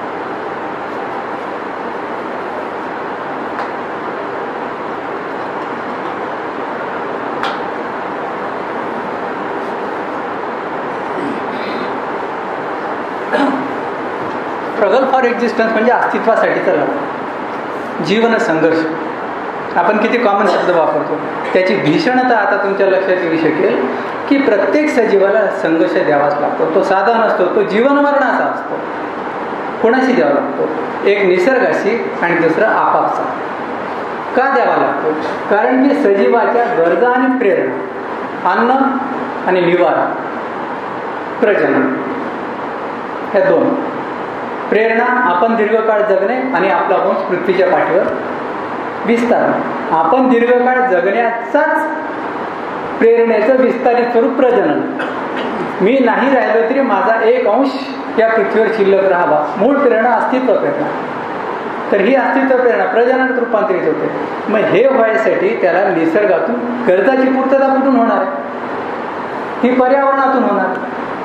म्हणजे अन्न निवारा ह्या दोन्ही जीव जगण्यासाठी मूलभूत आवश्यक गोष्टी या पर्यावरणातून मिळत असल्यामुळे त्याला पर्यावरण बदललं की त्रास होतो. नंबर 2, पर्यावरण मर्यादित असल्यामुळे त्याच पर्यावरणातून सगळ्या गरजा पूर्ण करीत असल्यामुळे उदाहरणार्थ त्या बेटावरचे पक्षी, त्याच बेटावरची भूमी त्यांना उपलब्ध आहे. त्यांची आपापसात मोठी लढाई चालू असते. आधी ते कासव, आधी तो ससा कोण पकडतो, 2 वाघ. हा जो संघर्ष आहे हा संघर्ष 2 प्रकारचा आहे. एक आहे आंतरजातीय संघर्ष आणि दुसरा जातीय अंतर्गत संघर्ष. आंतरजातीय संघर्ष म्हणजे 2 जातीमध्ये हरिण आणि वाघात संघर्ष आहे. कशासाठी? जमिनीसाठी आहे, हवेसाठी आहे. जातीय अंतर्गत संघर्ष वेगळा. आंतरजातीय जाती आपल्यामध्ये आणि इतर प्राण्यांमध्ये संघर्ष चालू आहे. कोंबडीमध्ये आणि माकडामध्ये संघर्ष चालू आहे. प्रत्येक झाड एक झाड आणि दुसऱ्या झाड जातीमध्ये संघर्ष आहे, तो आंतरजातीय. पण त्याचं स्वरूप थोडं सौम्य आहे. दुसरा जो प्रकार आहे जाती अंतर्गत संघर्ष हा भयानक असतो. तर दोघांच्याही गरजा समान असतात. तुम्ही निसर्गात असं दिसेल तुम्हाला की जसं जसं तुम्ही निकट याल तसा तसा लढा अधिक तीव्र होत शेवटी म्हणजे माणसाचं वाघाशी जेवढं वैर नाही तेवढं माणसाचं माणसाशी आहे. संघर्ष तीव्र होतो. तेवढा झाला तेवढा लोकांना प्रत्यक्षात काय वाटतं की दोघातला संघर्ष जास्त, भिन्न जातीतला जास्त तीव्र असेल. उलट आहे, कारण गरजा समान असतात. उदाहरणार्थ कल्पना करा, एक मर्यादित परिसर आहे, एक बेट आहे छोटंसं तळ्याच्या मधलं, तिथं गवत आहे. त्या बेटावरच्या भागावर एक हरिण गवत खाते. तिथं दुसरा एक पक्षी आला मांसाहारी, तरच लांबगा किंवा दुसरा कोणता, त्याला तेवढी भीती नाही आहे. दुसरं हरिण आलं तर एकदम ते बक खायला, कारण ते चारा दोघाच आहे. तुम्ही गाईच्या गोठ्यामध्ये ठेवलेला चारा असेल तर तिथं दुसरी गाय आली आणि माणूस आला तर तिच्या वर्तनातला फरक बघा. तुम्हाला लक्षात येईल की जातीय अंतर्गत संघर्ष अतिशय तीव्र असतो. त्यालाच आपण आपल्यामध्ये एक अतिशय पॉप्युलर शब्द वापरलेला आहे. लोकांना वाटतं भावकी माझं दुसऱ्याशी जेवढं दिसत नाही, पता लागू देत नाही, तो मुद्दा वेगळा, परंतु सगळ्यात तीव्र संघर्ष हा. आणि या संघर्षाचा परिणाम काय होईल? दोघांच्याही गरजा निकट निकट निकट असल्यामुळं, आई एकच असल्यामुळं, वडील एकच असल्यामुळं, तसं भौतिक गरजा एकच असल्यामुळं यांच्यातला संघर्ष पराकोटीचा होतो. आणि म्हणून हे नकळतपणे एकमेकाच्या जीवावर उठलेले असतात. मग अशा परिस्थितीमध्ये जीवन संघर्षाचा परिणाम काय होतो?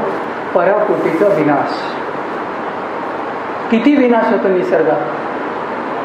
निसर्गात जेवढं सजीवात अस्तित्वात आहेत त्याच्या काही लाखपट सजीव होऊन गेले असतील आधी.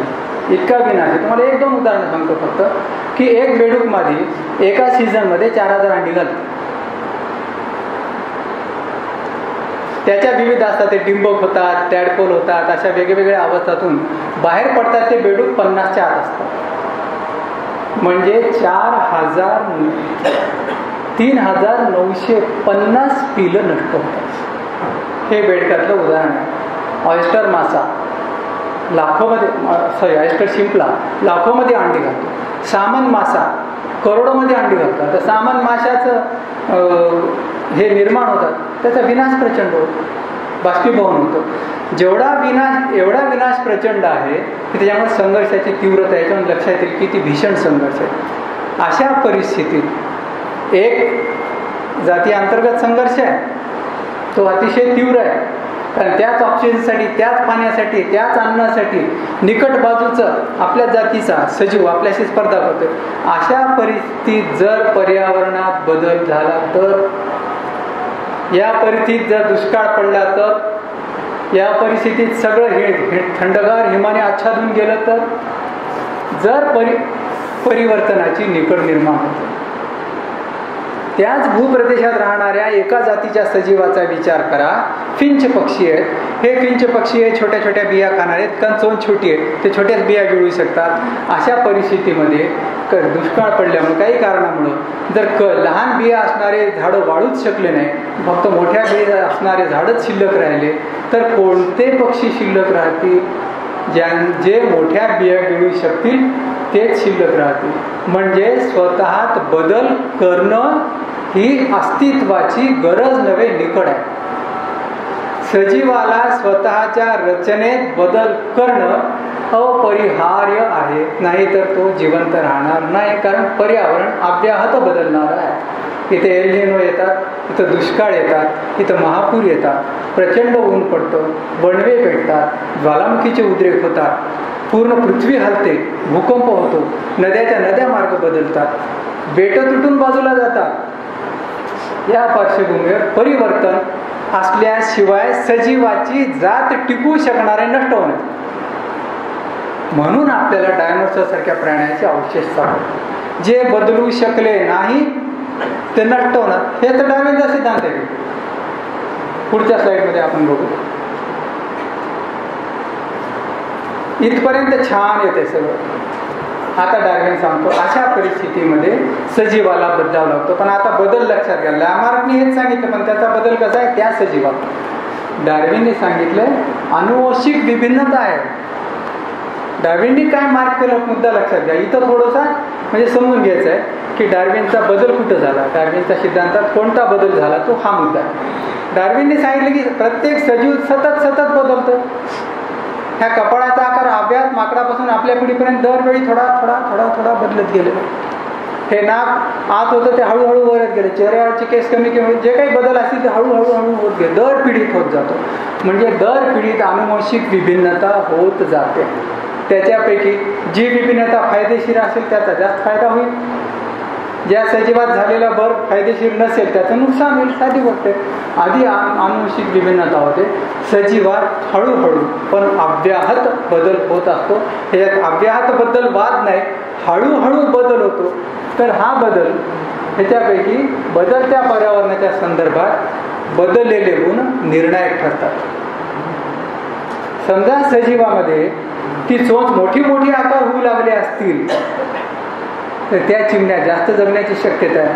आकार मोठा ज्या चिमण्याचा होऊ शकला नाही पुढच्या पिढीत, नेक्स्ट पिढीमध्ये ते बदलू शकणार नाहीत. म्हणजे अनुवंशात बदल झाला पाहिजे, त्या सजीवात नव्हे, त्याच्या अनुवंशातच बदल व्हावा लागेल, असा होत असतो. आणि याच्यापैकी ज्यांच्यामध्ये योग्य ते बदल झालेले आहेत, बदलून जन्मलेले, लांब नाक घेऊन आलेले, सोंड घेऊन आलेले, मोठे पाय घेऊन आलेले, शरीर घेऊन आले, किंवा मांसाहार चालू शकणारे, किंवा सोळादात असणारे, किंवा वेगळ्या पर्यावरणात मिसळून जातील असा रंग असणारं जन्मलं तर ते जास्त टिकत.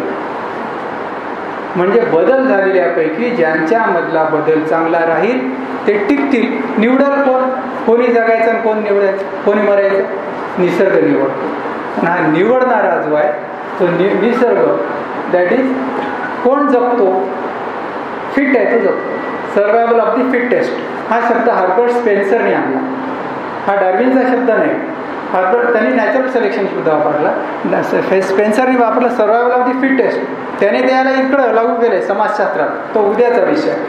तर सर्वायवल ऑफ द फिटेस्ट म्हणजे जो फिट आहे तो निवडला जातो. ती निसर्ग निवड असते. ही नैसर्गिक निवड ही यंत्रणा कशी कार्य करते? आता नवा निवडल्या गेला म्हणजे सिलेक्टेड. इथं पास होणं, नापास होणं म्हणजे साधं नाही आहे. नापास होणं म्हणजे नष्ट. तुमचे फक्त जीवाश्मच उरणार, उरले तर, बदलला नाही तर नष्टच होणार. आणि म्हणून नव्या जातीचा अशा प्रकारे उद्गम होता. सिंपल. आता बघा पुढच्या ह्याच्यामध्ये थोडासा हा मुद्दा स्पष्ट करावा लागेल. पुढची स्लाइड. ही नैसर्गिक निवड मुद्दा थोडा डार्विनच्या डोक्यात कसा आला समजतो. डार्विनला ही कल्पना सुचली ती आपल्या दैनंदिन निरीक्षणात. माणूस सुद्धा हे काम करतो. आपण ह्युमन सिलेक्शन, प्लॅन्ट ब्रीडिंगमध्ये म्हणजे जाती, वाणं तयार करतो आपण, पिकांचे नवे नवे, आणि प्राण्यांचे नवे नवे वाणं तयार करतो. जर्सी गाय किंवा पिकांच्या नव्या नव्या जाती आपण जाती काढल्या नाही, नवे वाणं काढले. हे माणूस कसे करतो? याच्यातला गुणधर्म घेतो, त्याच्यातला गुणधर्म घेतो, लांब धाग्याचा कापूस घेतो, त्याच्यानंतर इकडं त्याचं उत्पादन जास्त आहे, ह्या दोन्हीचा संकर घडून आणतो आणि संकरातून नवा प्रकार निर्माण आणतो. H4 झाड आपल्याकडे H4 आलं होतं. नवं वाण निर्माण करतो. डार्विन म्हणाला जसं माणूस याचे चांगले गुण निवडून, दॅट इज ह्युमन सिलेक्शन. तोच शब्द आहे तिथं प्लॅन्ट ब्रीडिंगमध्ये, सिलेक्शन. माणूस जसं सिलेक्शनमधून नव्या वाणांची निर्मिती करतो, डार्विनचे शब्द आहेत, निसर्गाला तर अनंत काळ हाताशी आहे आणि विस्तार प्रचंड पूर्ण पृथ्वीचा आहे. त्याच्यामुळे निसर्ग वाण नव्हे जाती निर्माण करतो.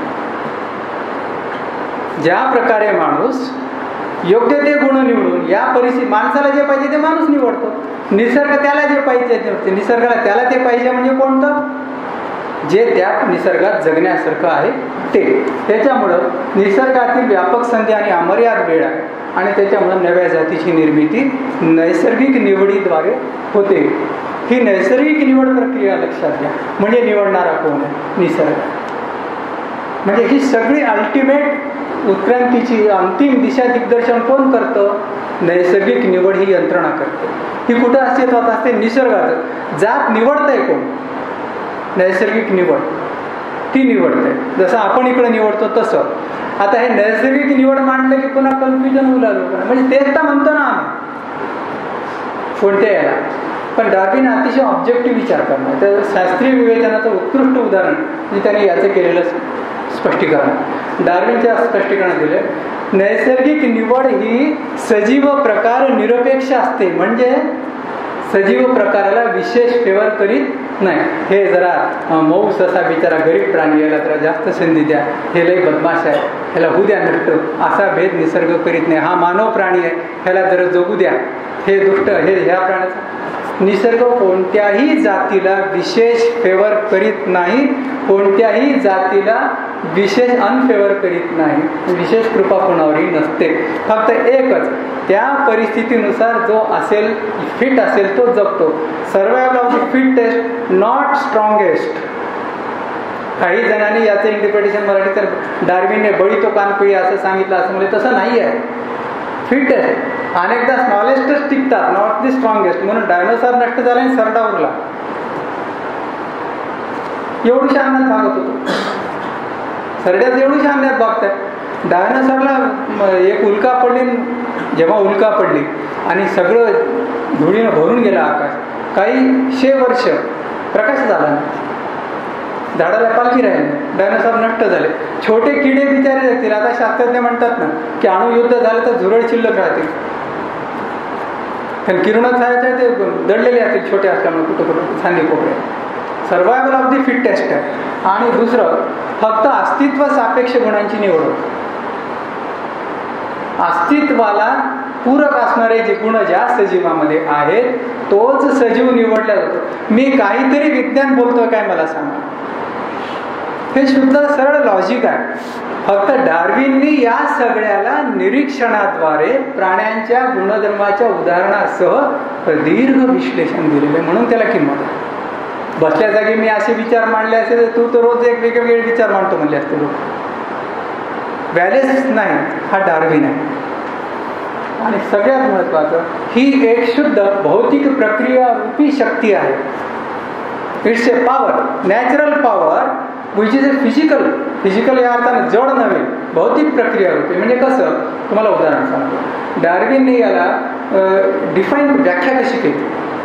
नॅचरल सिलेक्शन निवड, natural selection is the mechanism. निसर्ग निवड हीच ती यंत्रणा आहे की जी योग्य त्या सजीवाची निवड करते. पण त्याने त्याला व्याख्या इतकी छान दिली, ती व्याख्या पाहिल्यावर आपण म्हणजे हॅट्स ऑफ केलं त्यानं. सो ते 2च वाक्य आहेत आणि ते वाक्य असे आहेत की ते कुणी फोडू शकणार नाही. डार्विनने सांगितलं बाय नेचर. मग नेचर म्हणजे काय? नेचर शब्दाचा अर्थ डार्विनने आधी स्पष्ट केलेला आहे. By nature I mean the simultaneous and aggregate action of many natural laws. By nature I mean the simultaneous and aggregate action of many natural laws. निसर्ग म्हणजे अनेक नैसर्गिक नियमांची एकत्रित आणि संघातपूर्ण अभिव्यक्ती. And by laws, and by natural laws म्हणलं ना, and by natural laws I mean the sequence we assign to the events. घटनांना आपण दिलेला क्रम म्हणजे कायदा. नियम म्हणजे काय, असं झालं तर असं होईल, ही घटना झाली तर ही घटना होईल. म्हणजे घटनांची आपण लावलेला सुसंगत क्रम म्हणजे नियम. आणि असे निसर्गात सर्व घटना एकत्रित घटण्याच्या ज्या नियम तयार झालेले असतात निसर्गतः, त्यांची एकत्रित अभिव्यक्ती म्हणजे निसर्ग. ही व्याख्या देऊन डार्विनने याला शुद्ध भौतिक रूपात डिफाईन करून टाकलं. आजपर्यंत मी 40 वर्षात विचार केला, मी हिला छिद्र पाडू शकलो नाही या व्याख्याला. निसर्ग नियम आणि निसर्ग sequence we assert to the events, ह्या घटनेला तर छेदच देतात. अशा प्रकारे डार्विननं उत्क्रांती कशी होते हे सांगितलं. मी तुम्हाला अगदी सोप्या शब्दात 3-4 स्टेपमध्ये सांगून टाकतो, जे कोणाला ज्याला विज्ञानात असण्याची गरज नाही. सजीव प्रचंड संख्येने वाढतात. प्रत्येक सजीव दुसऱ्या सजीवापेक्षा वेगळा असतो. दर पिढीमध्ये थोडा बदल होत जातो. एक सजीव दुसऱ्या सजीवासारखा नसतो, त्यांची संख्या खूप वाढते. त्याच्यामुळे खूप वाढलेले सजीव कोणत्याही एकमेकाशी संघर्ष करतात. परस्पर संघर्षामध्ये मर्यादित साधन सामग्री अभावी त्यांना अस्तित्वाचा लढा द्यावा लागतो. या लढ्यामध्ये बदलते पर्यावरण इतरांना वरचढ ठरायचं असेल तर त्याला स्वतःत बदल करावे लागतील. म्हणून असे बदल ज्याच्यात अनुवंशिक होतील आणि ते संक्रमित होतील अनुवंशात, तो चांगले बदल असणारा सजीव टिकेल. बदललेला अनुवंश घेऊन आलेला सजीव म्हणजे जात. निसर्ग अशा सजीवांना निवडतो, त्याला म्हणतात नैसर्गिक निवड. अशा प्रकारे नैसर्गिक निवडीतून नव्या जातीची निर्मिती होते, हे डार्विनने सांगितलं. Next slide. थोडक्यात सारांश सांगितला. मला वाटतं तुमच्यापैकी कोणी हे नंतर सुद्धा घरी जाऊन आपल्या मुलाला समजावून सांगू शकेल डार्विनचा उत्क्रांतीचा सिद्धांत. Next slide. का एवढा गाजला? प्रदीर्घ निरीक्षण 90 वर्षापासून ते 1859 पर्यंतच्या त्या वयापर्यंत त्याचा निरीक्षणाचा आधार. एक गोष्ट डार्विनने केली, काही त्रुटी राहिल्या त्या आपण नंतर उद्या पाहणार आहेत. त्रुटी कोणत्या आहेत, नक्की कशा दूर झाल्या. महत्वाची गोष्ट, उत्क्रांती होते हे निर्विवाद सिद्ध केलं. तुम्ही हे सर्व विवेचन ऐकतात, उत्क्रांतीची अपरिहार्यता नाकारूच शकत नाही. सजीव अस्तित्वात आहे का, तो बदलूनच आलेला असला पाहिजे. पण पृथ्वी बदलून आलेली आहे. कालचं पर्यावरण आज नाही आहे. हे आपण राहतो ही जागा एके वेळा ऑस्ट्रेलियाला जोडलेली होती. चंद्रपूरच्या बाजूला इरई नदी आहे. त्या इरई नदीमध्ये बर्फाने घासल्या गेलेले खडक सापडलेले आहेत. म्हणजे इथे हिमयुग होऊन गेलेलं आहे. त्याच्याहून त्या प्रदेशाला गोंडवाना नाव पडले आपल्या ह्याच्यात. आता बघा, निर्विवादपणे तुम्हाला मान्य करावं लागते उत्क्रांती होते, नाही तर सजीव अस्तित्वात कसं याचं स्पष्टीकरण देत आहे. नंबर 3, सजीवाची रचना म्हणजे गुण आणि पर्यावरण आणि जीवन संघर्ष याचं परस्पर इतकं व्यवस्थित स्पष्टीकरण दुसऱ्या कोणत्याही पद्धतीने देता येत नाही की ही रचना अशी का. म्हणून आज एकदा तुम्ही उत्क्रांतीचा अभ्यास केला की नुसतं रचनेचं वर्णन हे काय आणि याचा उपयोग काय सांगतो माणूस, आणि तीच सवय लागते शोधायची. म्हणजे रचनेला अर्थ आला, सजीवाच्या प्रत्येक गुणधर्माला अर्थ आला. केस काळे का, डोळे असे का, हात लांब का, नख कशामुळे, या प्रत्येक गोष्टीचं स्पष्टीकरण देता येऊ लागलं. मग याचे नख असे का आणि याचे नख असे का नाहीत हे स्पष्टीकरण देता येऊ लागलं. हा शाकाहारीच का, याचे सुळे लहान का, मोठे सुळे का नाहीत, हे सगळं प्रत्येक गोष्टीचं स्पष्टीकरण पर्यावरणात देता येऊ लागलं. 3, नैसर्गिक निवडची अचूक निवड आहे डावीचं सगळ्यात इंटेलिजंट प्रतिभा जी आहे ती आहे. आजही इसवी सन 2017 मध्ये जो उत्क्रांती सिद्धांत जगन्मान्य आहे, सिंथेटिक थिअरी ऑफ इव्होल्युशन, त्याचा गाभा नैसर्गिक निवड हाच आहे, तोच शब्द आहे. आज 2017 मध्येही हेच मानलं जातं की नैसर्गिक निवडीद्वारे नव्या जातींची निर्मिती होते. बदल कुठे झाला? डार्विनचा शब्द होता हळूहळू. हळूहळू बदल होतो. हळूहळू उत्क्रांती प्रक्रिया होती की कशी, हा डिबेटचा विषय ठरला, तो उद्याच्या चर्चेचा विषय. आणि शेवटी 1859 पासून 150 वर्षांहून जास्त काळ होऊन गेला. काळाच्या कसोटीवर हा सिद्धांत पूर्णपणे उतरलेला आहे, दरवेळेस उतरत असतो. उदाहरणासह मला सांगायचं आहे, गेल्या 10 वर्षापूर्वीच्या उदाहरणासह उत्क्रांती डोळ्यांनी पाहिलेले माणसं आहेत. या दशकात नव्या जातींची निर्मिती झालेली, घडवून आणलेली आहे आणि होताना पाहिलेली आहे. हे सगळं घडलेलं आहे आणि हेच ते पुस्तक आहे ज्याचं ड्रॅमॅटिक रिप्रेझेंटेशन, नाटकीय प्रत्यक्ष रूपांतर आज आम्ही विज्ञानामध्ये नित्य पाहत असतो. आम्हाला काही रोज उत्क्रांतीचं पुस्तक पाहत बसावं लागत नाही. प्रत्येक बातमीचा मनातला अर्थ आमचा तिकडं जोडण्यात विज्ञानाच्या शोधाचे. अरे असं झालं का? नेक्स्ट स्लाइडमध्ये आपण पाहू. एक छोटासा किस्सा सांगून संपवायचा आहे मला की पुस्तक प्रकाश स्वागत कसं झालं. सुरुवातीचं 20 वर्षाचा संशोधक अभ्यासातच घडले होते तपासून पाहण्याचं. कोणतं असं फटकन स्वीकारलं जात लॉजिकली पटलं. T.H. हॅक्सले म्हणला. ते म्हणाले की बा अरे हे मला कधी लक्षात आलं. T.H. हॅक्सले पुढे असं झालं की ते स्वतःला बुलडॉग ऑफ डॉर्विनिझम म्हणून घ्यायचे. एवढा मोठा शास्त्रज्ञ कुठे कोणी निघालं की हे बायावर करून तयारच बाजारात. त्यावेळेस गाजलेला एक परिसंवाद होऊन गेला, खूप मोठा भाग. तो ऑक्सफर्ड युनिव्हर्सिटीच्या नॅचरल हिस्ट्री म्युझियममध्ये गाजला. ती इमारत पण, ती फोटो त्याच्यामुळे गाजला आहे त्या इमारतीचा.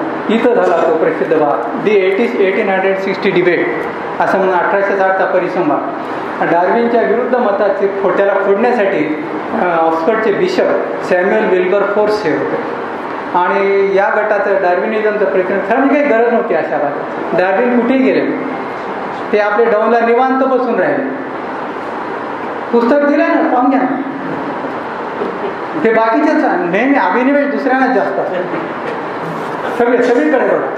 तर हे वाद झाला, तो खूप गाजलेला आहे. हे व्यंगचित्रात दर्शवलेले आहे अर्थात, त्याचे कॅरिकेचर काढून. तर त्या वादामधलं गाजलेलं हे आहे की संध्याकाळी वाद झाला, होत ह्यांचे दोघांचे समर्थक तुफान गोळा झाले. आता हे बिशप होते. शेवटी सगळे मुद्दे झाल्यानंतर खूप संतापले ना. विल्बरफोर्सने फार मोठा माणूस, त्यांच्या क्षेत्रात दबदबा फार. त्यांना म्हणजे तुम्हाला एवढं साधं कसं कळत नाही असं त्यांना संताप आला, चिडले. आणि ते म्हणाले की मला हे कळत नाही की तुमच्या त्या डार्विनला, म्हणजे तुम्हा लोकांना एक माकड हा आपला पूर्वज आहे म्हणून कसं मान्य करू शकता तुम्ही? एक माकडाला आपलं पूर्वज म्हणून कसं तुम्ही मान्य करू शकता? असं त्यांनी विधान केलं. ते विधान केलं. T.H. हॅक्सलेचं गाजलेलं उत्तर आहे की हो, इतक्या गंभीर शास्त्रीय चर्चेत इतके अशास्त्रीय टाकाऊ विधान करणाऱ्या माणसापेक्षा तसं केलेलं काय वाईट? एका माकडाला पूर्वज म्हणून स्वीकारलेलं काय वाईट? टाळ्याचा गडगडाट झाला, संतापून त्यांनी एक्झिट घेतली, परंतु हे क्वचित. बाकी सगळीकडे डार्विनच्या पुस्तकाचा प्रचंड 1880पर्यंत जगाच्या पाठीवर उत्क्रांतीवाद, डार्विनवाद म्हणून प्रसिद्ध झाला. ओरिजिन ऑफ स्पीसीज हे त्याचं दिशादिग्दर्शक प्राथमिक पुस्तक म्हणून प्रसिद्ध झालं. आणि असा हा डार्विनवाद आजही कोणत्या स्वरूपात बदलून आपल्या पुढे आलेला आहे. त्याला आव्हानं कोणती होती, त्यात बदल कोणते झाले, आणि खरंच उत्क्रांती होती का, ही पाहता येणं शक्य आहे का, आणि नवे शोध जे लागलेले, विशेषतः जेनेटिक इंजिनिअरिंग वगैरे काय घडून आणलं, ते आपल्याला उद्याच्या भाषणामध्ये आणि चर्चा ते मी थोडक्यात संपवणार, काही शंका समाधानाला वेळ देणार आहे. हे प्रसिद्ध चित्र आहे, डार्विनचं कॅरिकेचर काढलेलं आहे. आणि टिंगल म्हणून, आता टिंगल म्हणून नव्हतं, हे ॲक्च्युली कॅरिकेचर म्हणून काढलं की याच्यात डार्विन पूर्ण व्यक्त झाला. काय की माकडाला पूर्वज म्हणून स्वीकारलं ना, म्हणून डार्विनला या रूपामध्ये का म्हातारपणे दाढी वगैरे वाढलेले डार्विनचं फेमस चित्र आहे, त्या चित्राला घेऊन काढलं. परंतु याबद्दल कोणालाही काहीही खंत वाटलेली नाही. अभिमानाने आनंदाने हे स्वीकारलं की हो डार्विन शेवटी आपल्या सगळ्यात काय, तो अनुवंश कसा आला हेच तर त्याने सांगितलेलं आहे. असं एकंदरीत चित्र आहे. मी माझ्या मते मला जमेल तसं माझ्यापेक्षा अधिक माहिती असणाऱ्या लोकांपुढे हा विषय मांडण्याचा प्रयत्न केला. उत्तरार्ध म्हणजे प्रकाशित झाल्यानंतर आणि आधुनिक संशोधनावरच्या काळाच्या कसोटीवर ओरिजिन ऑफ स्पीसीज कसं पुरून उरलं, कसं टिकून राहिलं, गेलं जाऊ शकेल. विज्ञानाचं कोणतं पुस्तक धर्मग्रंथ नसताना उद्या ओरिजिन ऑफ स्पीसीज चूक ठरू शकेल. कारण डार्विनने एका ठिकाणी म्हटलेलं आहे की कोणतीही गोष्ट तोपर्यंत सत्य आहे जोपर्यंत तिचे पुरावे सत्य आहे. Everything in science is valid unless and अँटिटिड्स प्रूफ्स आर व्हॅलिड. तेव्हा डार्विनचा एक सिद्धांत आहे, पेंजिन सिद्धांत, फेटाळून लावला शास्त्रज्ञांनी, वापस घेतला त्यांनी. आईन्स्टाईनने घेतला. आईन्स्टाईनचा युनिव्हर्सल कॉन्स्टंट आहे. Universal constant was a universal blunder mistake असं आईन्स्टाईनने म्हटलेलं, स्वतः मांडलेलं. असं होतं. नक्की काय झालं हे आपण उद्या करणार आहे. उद्या थोडा जास्त वेळ मी थोडं बोलून कोणाला काही चर्चा करायची असेल तर त्या विषयावर ठेवणार आहे. माझ्यासारख्या म्हणजे धडपडणाऱ्या माणसाची एवढी बडबड तुम्ही सगळ्यांनी एवढा वेळ शांतपणे ऐकून घेतली आणि त्याबद्दल तुमचे आभार मानतो. मला बोलण्याची संधी दिली त्याबद्दल आजच्या पुरते संयोजकांचे आभार मानतो. थँक्यू. शेवटी एक मिनिट त्याचं स्पष्टीकरण देऊन टाकतो. मुद्दाम टाकलेलं आहे. हे आहे नॉस्ट्राडॅमस विद्यापीठ, नॉस्ट्राडॅमस युनिव्हर्सिटी. नॉस्ट्राडॅमस म्हणजे नॉस्ट्राडॅमस. आपल्याला तो फक्त त्याच्या त्या भविष्यासाठी म्हणूनच नाही, ॲक्च्युली तो फार मोठा अभ्यास होऊन गेला. ही युनिव्हर्सिटी आहे. त्या युनिव्हर्सिटीच्या जीवशास्त्र संकुलामध्ये मध्ये गेल्याबरोबर जो मोठा डोम आहे त्याच्या तळघरा म्हणजे फरशीवर टाकलेले मोठं बोधचिन्ह पेंट करून फरशीचं मोझॅक डिझाईन करून टाकलेलं आहे. ते चित्र पहा, त्याच्यामध्ये DNA दाखवलेलं आहे. म्हणजे हे 1872मध्ये टॉब्झिन्स्की नावाच्या शास्त्रज्ञांनी उच्चारलेलं विधान आहे. लक्षात घ्या, ते विधान हे आहे, nothing in biology makes sense accept in the light of evolution. फक्त उत्क्रांतीच्या प्रकाशात पाहिला तरच जीवशास्त्रातली कोणती गोष्ट अर्थपूर्ण ठरते. उत्क्रांतीच्या विचाराशिवाय जीवशास्त्राचा कोणताही अभ्यास, कोणताही विचार, कोणतेही विधान अर्थशून्य ठरतं. हे टॉब्झिन्स्कीचे 1972मध्ये उच्चारलं. डार्विनचं पुस्तक प्रकाशित झाल्यानंतर 100 वर्षांनी काढलेलं विधान आहे. हे आजही या युनिव्हर्सिटीत टाकलं. ही युनिव्हर्सिटी जगातल्या नामवंत विद्यापीठामध्ये आपल्याला माहीत असेल की भारतातले एकही पहिल्या 100मध्ये नाही. हे एकही विद्यापीठ हे अमेरिकेच्या पहिल्या 20 विद्यापीठामधले विद्यापीठ आहे. तिथं लावलेलं हे विधान छोट्या मोठ्या कुठे टाकलेलं नाही. ह्या एकाच चित्राने स्पष्ट करून टाकलं की उत्क्रांतीचं जीवशास्त्रातलं आजचं मोल काय. मला वाटतं या पॉईंटवर मी थांबणं योग्य आहे.